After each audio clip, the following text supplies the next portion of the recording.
স্বাধীনতা যুদ্ধে পরে আমরা চেয়েছিলাম একটা গণতন্ত্র প্রতিষ্ঠিত হবে। আমরা চেয়েছিলাম দুর্নীতিমুক্ত সমাজ।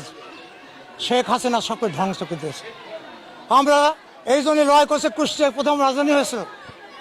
এই কুষ্টিয়াবাসী একমত করে আমরা এক জায়গায় করে আমরা ইনশাল্লাহ যে কোনো ষড়যন্ত্রকে আমরা মোকাবেলা করব। যে দেশে আজকে 50% নারী 50%, আজকে তাদেরকে আজকে আমরা সমাবেশ করছি, তারা এই রাজনীতি বুঝুক, জানুক ইনশাল্লাহ, এবং আগামী দিনে আমাদের পরিবারের যেসব লোকজন তার মা বোনেরা সঠিকভাবে চালাবেন।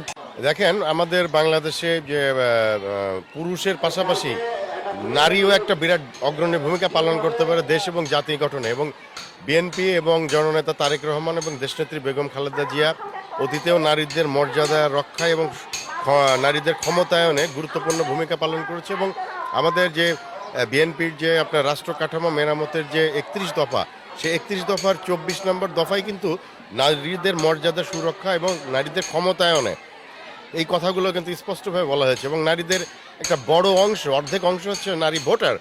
সেই কারণে নারীদেরকে এই দেশ এবং জাতি যদি আমরা সুন্দরভাবে গঠন করতে চাই, তাহলে পুরুষের পাশাপাশি নারীদেরকেও সম্পৃক্ত করা অতি প্রয়োজন বলে বিএনপি বিশ্বাস করে, তারেক রহমান বিশ্বাস করে।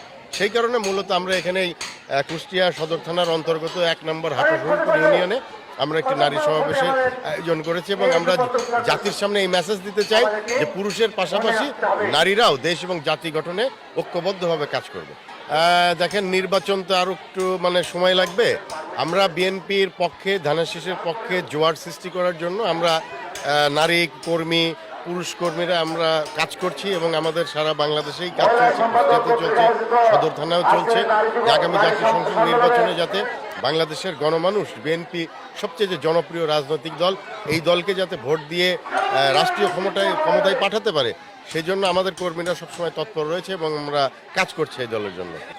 শেখ হাসিনার রায় সম্পর্কে যেটা বলতে চাই, আসলে দেখেন, আমরা অনেক আগে থেকেই বলতাম যে শেখ হাসিনাকে বলতাম যে জনগণের কাছে ক্ষমতা দিয়ে একটি সুন্দর নির্বাচনের ব্যবস্থা করেন, কিন্তু উনি সেটা না করে দীর্ঘ 17 বছর জনগণের উপর জগদ্দল পাথরের মতো স্বৈরাচারী আচরণ করেছে, গুম খুন হত্যা করেছে, দেশের অর্থনীতিকে ধ্বংস করেছে, রাষ্ট্রীয় লুটপাট করেছে, এবং দেশের প্রত্যেকটা প্রতিষ্ঠানকে উনি ধ্বংস করে দিয়েছেন। এবং সর্বশেষ আপনারা জানেন, উনি গণহত্যা চালিয়েছেন। জুলাই আন্দোলনে প্রায় 2000 ছাত্র যুব জনতাকে নির্মমভাবে হত্যা করে উনি ক্ষমতায় থাকতে চেয়েছিলেন। সুতরাং যেহেতু সে অন্যায় করেছে, হত্যা করেছে, সুতরাং তার বিচার হয়েছে, এটাই বাস্তবতা, এবং একটি ভালো রায় হয়েছে। আমি মনে প্রাণে বিশ্বাস করি যে বাংলাদেশের মানুষ এই রায়ের প্রতি তাদের সম্পূর্ণ সমর্থন রয়েছে, যে শেখ হাসিনাকে মৃত্যুদণ্ড দেওয়া হয়েছে। এই রায়টা অবশ্যই পজিটিভ রায়।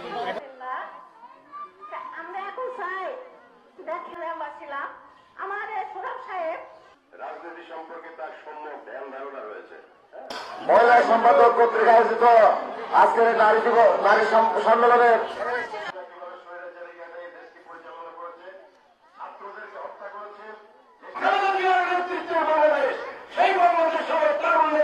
কৃতজ্ঞতা এবং নারী সমাবেশে আপনারা যারা ধৈর্য স্বীকার করে, কষ্ট স্বীকার করে